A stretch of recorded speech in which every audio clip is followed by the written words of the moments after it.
of Ozzie and Harriet, starring the entire Nelson family. Here is Ozzie, who plays the part of Ozzie Nelson. And, of course, his lovely wife, Harriet, as Harriet Nelson. The older of the Nelson boys, David, appears as David Nelson. And his younger brother, the irrepressible Ricky, played by Ricky Nelson. The Nelsons' next-door neighbor, Thorny, is played by DeFore.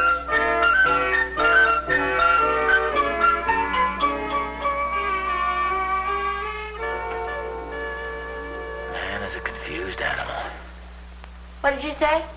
Oh. I'm sorry, dear. I didn't notice you walk in. The book salesman finally go? Yes, he did. Very nice young fellow, too, Harriet. Very alert, very aware. Alert to what? To the dangers of our modern living. Man is a confused animal. Just doesn't know how to live anymore. How about women? Oh, the same thing. We rush through life helter-skelter, missing half of the important things. You take me, for instance. We have hundreds of fine books around the house here. I don't even know the titles of half of them. Just picked up this little booklet here. Looks mighty interesting. The Romance of Dirt. Where do we get this? Came with a vacuum cleaner. See, it's different now than it was in the old days. In the old days, people used to take time out to reflect a little bit. They'd get out under a big tree and browse and commune with nature and think things over. Nowadays, man has lost his intellectual curiosity. It's just as I said before. Man is a confused animal. I thought the book salesman said that. Well, yes, he did, but it's very true, Harriet. You take even in reading, for instance, the kids of nowadays. What chance do they get to become acquainted with really good literature? I mean, they spend their time reading comic books, they look at television, they watch moving pictures, they listen to radio. It's no wonder they're confused. Hi, Mom. Hi, Mom. Oh, well, hello, boys. How was the picture? Oh, swell. Yeah, especially when the old man gets stabbed. Oh. Well, how about when the mother drinks the poison? That's the picture. There's this pretty girl in it, but she goes crazy. Oh, that's great. It was because her father got murdered. But can't you pick out something not quite so... I mean, a picture like that? I mean, it's such bloodthirsty junk. Golly, the trash they write nowadays. What was the name of the picture? Hamlet. Well, as I say, I have no objection to you going to the movies, but I just don't want you to lose sight of the fact that we have some wonderful stories right here at home that you guys can read. A lot of fine books. Harriet, just pick out any book at random. I want to read a passage to Ricky and show him what I mean. Just any book at all. Thank you. Always empty dust bag after using.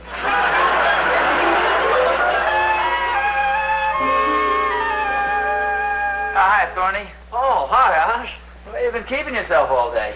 Oh, just browsing through a few books. Ah. You know, Oz, we should do more of this these days. Oh, you're so right, Thorny. It's a dangerous age we're living in. Not like the old days. You know, man had more intellectual curiosity in those days. He learned things for himself. But, gee, nowadays, well, he's a confused animal. Evidently stopped by your house, too, huh? Yeah. You know, there's an awful lot of truth in what this guy says, Thorny. I mean, after all, it is a dangerous age we're living in, especially for the kids. I mean, they don't have the advantage of the good, solid, old-fashioned literature that we used to have. Boy, Oz, you're right as rain.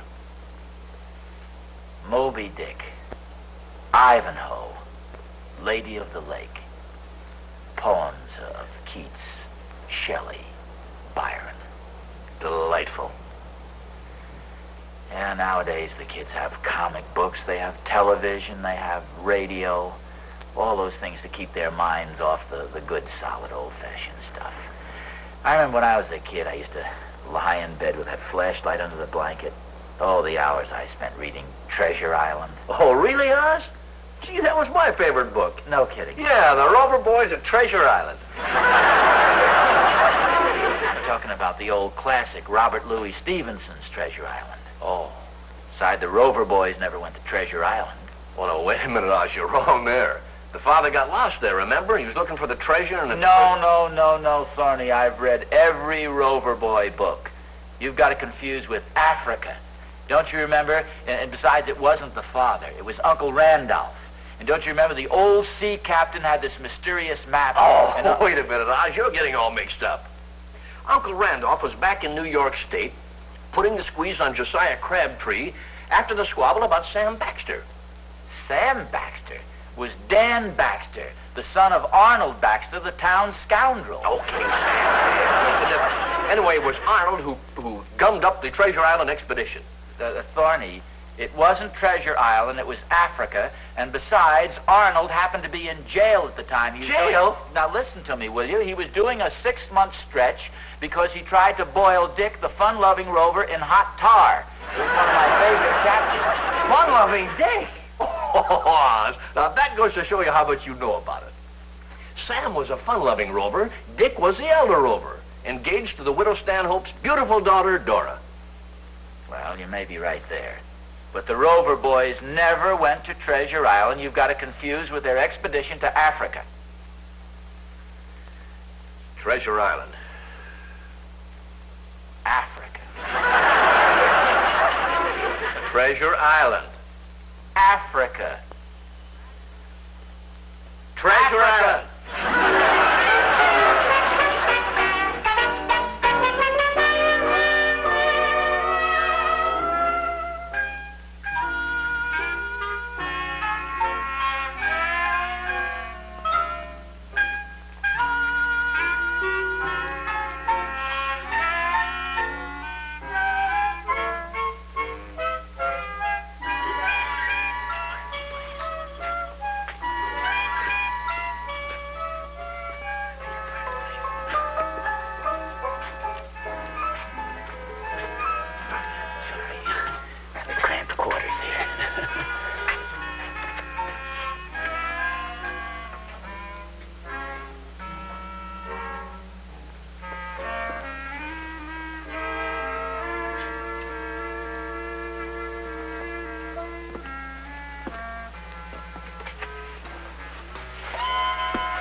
The Rover Boys books. Yes, I know they have. I phoned the librarian.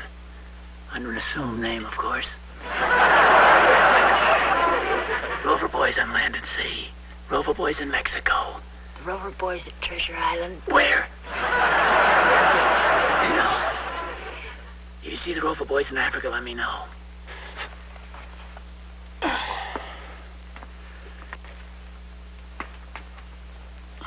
Gee. Stand on around here.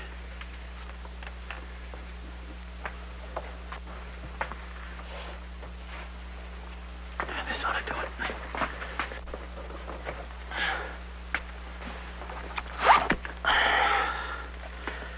Oh, here it is. Here, give it to me. I'll have the librarian check it out. Okay. And meanwhile, I'll take back this 250-pound encyclopedia, whatever it is.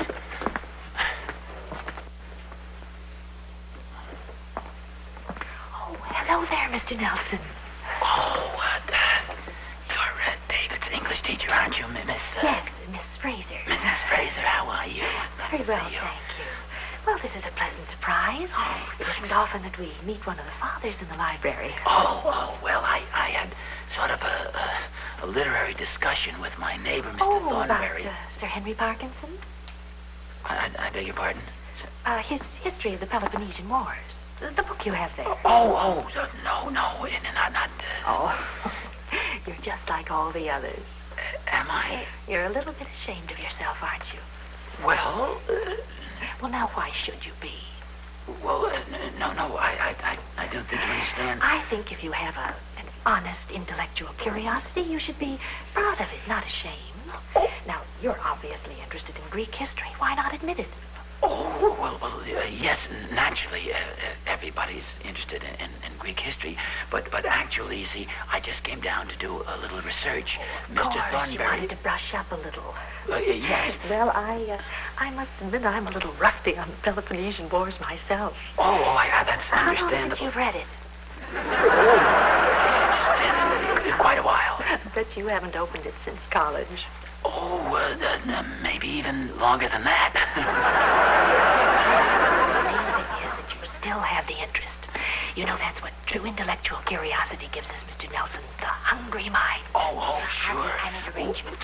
Hello, Miss Fraser. Famous English teacher. How are you? I was just complimenting your husband on his intellectual curiosity. Yes, thanks. Harriet, pardon me, Miss Fraser, if we hurry along, we have a few errands to do. Do you want to take a book? Yes, but this is the book mainly. I'd like to have this, the Peloponnesian Wars by Sir Henry Parkerhouse. Parkinson. Well, I'll go along first, Harriet. I want to get the car out of the Parker house. Goodbye, Mr. Nelson. Parking. Bye-bye. Goodbye, Mrs. Nelson. Goodbye, Miss Fraser.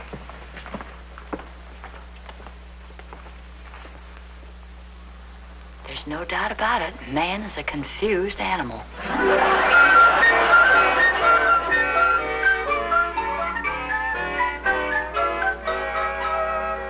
Listen to this, Harriet. The causes of the Peloponnesian Wars are understandably complex in that Patadeia, a Dorian town on the western promontory of Thrace, was induced to revolt with the support of the Macedonian king Perdiccas, formerly an Athenian ally. Imagine that. Yeah. What does it mean? I haven't the faintest idea. Where'd you get that big book, Pa? I got it at the public library. It's a book on Greek history. That's the thickest book I've ever seen. Well, it takes in a lot of territory. You see, it tells all about the Peloponnesian Wars. Must have been some fight, boy. Well, it also covers a lot of the history of the times. When are you going to start reading it, Dad? Well, there's no particular hurry. It's a 120-day book.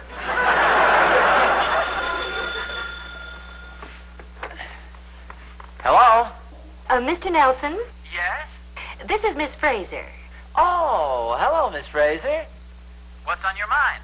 Well, we've scheduled a PTA discussion tomorrow night at the school on proper books for school children.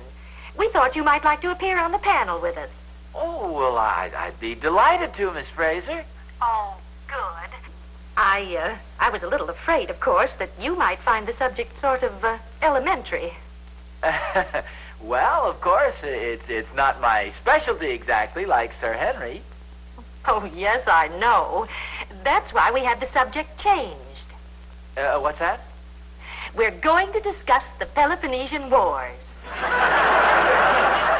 I don't think I got that quite clearly. I said we're going to discuss the Peloponnesian Wars. When I told the committee that you were especially interested in Greek history, they simply wouldn't hear of anything else. Oh, well, Miss Fraser, this might be a good time to let you in on a little sort of a joke. Oh, no. Mr. Nelson, you can't get out of it. We're depending on you. With your vast knowledge of the subject, it's going to be an exciting evening. Yeah, especially when you throw me out of the auditorium. We won't feel too bad if you outshine us. No, you don't understand. I understand that modesty must be overcome by firmness. We'll expect you at the school tomorrow night at 8:30. Goodbye, Mr. Nelson. But... What's the matter, dear? You look like you've been hit by a rock. Where are you going? I think I'll go up to my room and have a good cry.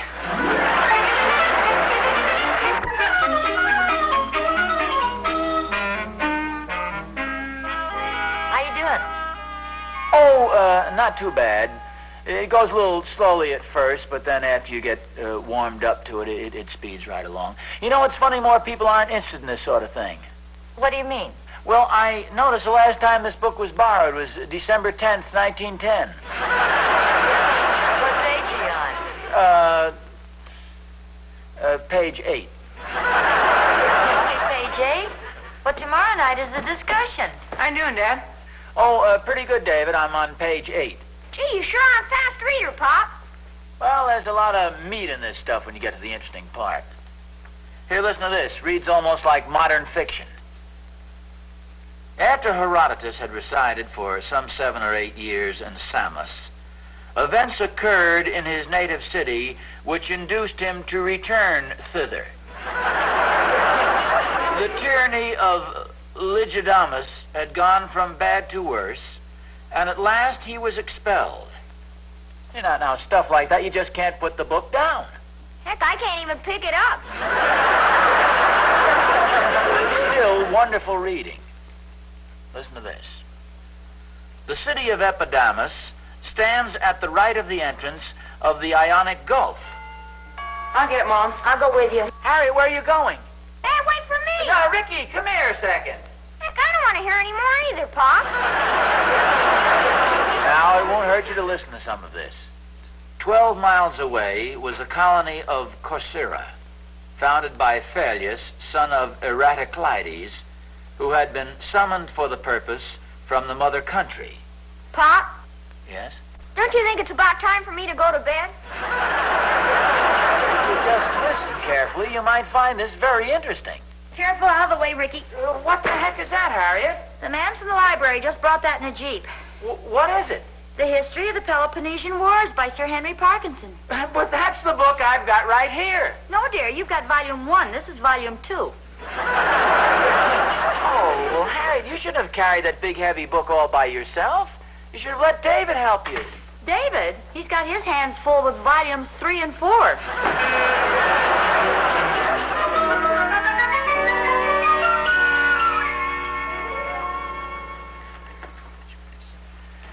How you doing? Pretty well, thanks. Oh, good. You're up to page 27 already. Yeah. I got kind of a break, though. I just ran into 15 pages of maps.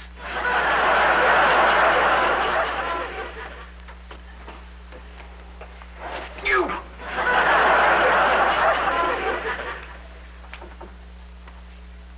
So the Spartans sent to Athens no formal declaration of war, but rather sought to create some specious casus belli. Harriet, would you mind answering the doorbell, please? Intending to inflame the existing hostilities against Pericles in Athens by implicating him in the curse Hi, Thorny. murder. Harriet, Dr. Thornberry, please. Ozzie, it's Thorny. Where's my colleague, my fellow scholar? Oh, I'm here in the dining room, Thorny. Greetings, Professor. What are you doing over here this hour of the night? Never let it be said Thornberry didn't come prepared. We got to bone up Oz, burn the midnight oil. Well, what do you got here? What have I got here? Well, now, that's a fine question to ask after you wrote me in on the discussion. I cleaned the entire shelf of the library, Oz. All 8 copies. 8 copies of what? Well, the Rover Boys. The Rover Boys? Oh, sure. Miss Fraser called me and asked if I'd like to join in. Well, you mean to say the discussion is about the Rover Boys? Harriet, for goodness sakes. Here I'm studying this whole big Peloponnesian... Thorny, do you remember exactly what Miss Fraser said to you on the phone? Why, certainly. But she said Oz was conducting a discussion on the Rover Boys, and She without said Rover Boys? Well, maybe she didn't exactly say Rover Boys, but she said the book I was discussing with Mr. Nelson this afternoon. Now, what else could it be? Thorny, sit down for a moment. What's the matter? You tell him, dear. I'll make some fresh coffee. Thorny, my fine old gray-headed friend. I don't have gray hairs. You will. Just what do you know about the Peloponnesian Wars? I have the layman's knowledge. Absolutely nothing. What's this got to do with the Rover Boys? Thorny, hold on to your hat. The discussion tomorrow night is about the Peloponnesian Wars. Oh, now, wait a minute, Oz. How can anybody say Peloponnesian in the one phone and have it come out the other phone, the Rover Boys? Relax, will you? You're getting panicky. Now, all we have to do is just read through these 4 delightful volumes. So just lean back, take your coat off, and let's get to work. The eye drops are right over there on the buffet.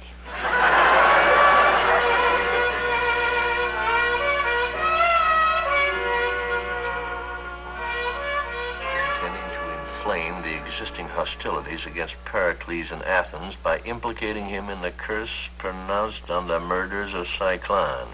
What have you got on Callicratides? Yeah, here we are. Mm-hmm. Born in Volume 2, died in Volume 4.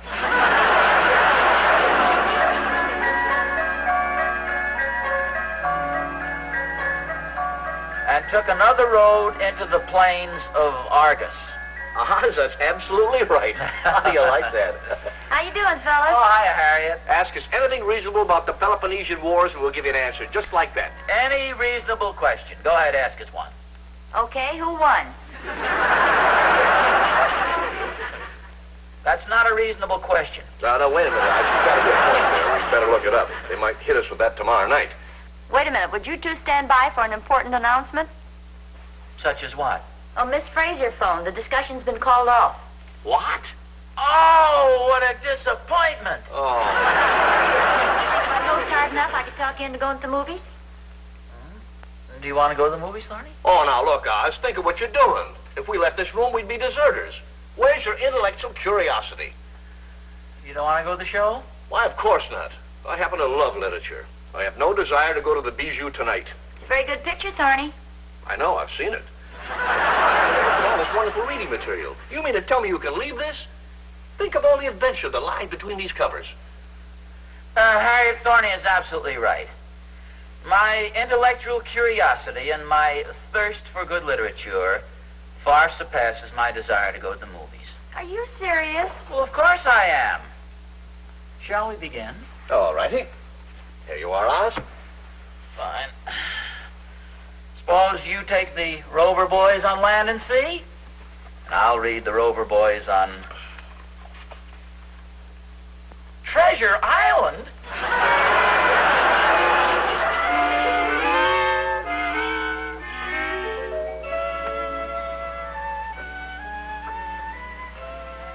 You're just coming to bed. Oh, I'm sorry. I didn't mean to wake you. Go back to sleep there. What time is it? No, it's pretty late. Darn Thorny, I couldn't get him to go home. Oh, look at the clock. It's 4:45. Darn clock with a luminous face. Idea of reading the Rover Boys until almost 5 in the morning. Well, it wasn't my fault. I wanted to quit at 4 o'clock, but Thorny's such a kid. Oh, we settled the argument as to which one is the fun-loving Rover. Well, please tell me so I can go to sleep with a clear mind. Well, see, Thorny said Sam, and I said Dick. And Thorny was wrong. It was Tom. Hello? Hi, Oz. Thorny, what do you want? Well, I'm having a little trouble. Will you put Harriet on? I want her to explain something to Catherine. Well, what's the matter? Well, I don't know, Oz. I keep telling her over and over, but somehow she just won't believe I was up all night with the Rover Boys.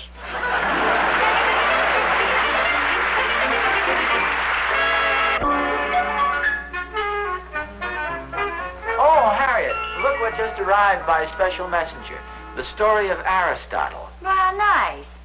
And look at the card that came with it. Wishing you a speedy recovery, Miss Fraser. Yeah, where did she get the idea I was sick? I can't imagine. Well, another thing that I just happened to think of, I don't remember hearing the phone ring when she called last night. Did you hear any dialing? No? That's good. Now, wait a minute. Harriet, did you by any chance phone Miss Fraser last night and tell her I was sick? Well, I had to do something. Your intellectual curiosity wouldn't have let you stop with the Peloponnesian Wars. You'd have just gone on, and pretty soon you'd have been so smart I couldn't be happy with you. Just what do you mean by that? Oh, there's some things I like to do. If you grow any smarter than you already are, I won't be able to do those things. What kind of things? Oh, little things. Like making phone calls and not having you catch on until the next day.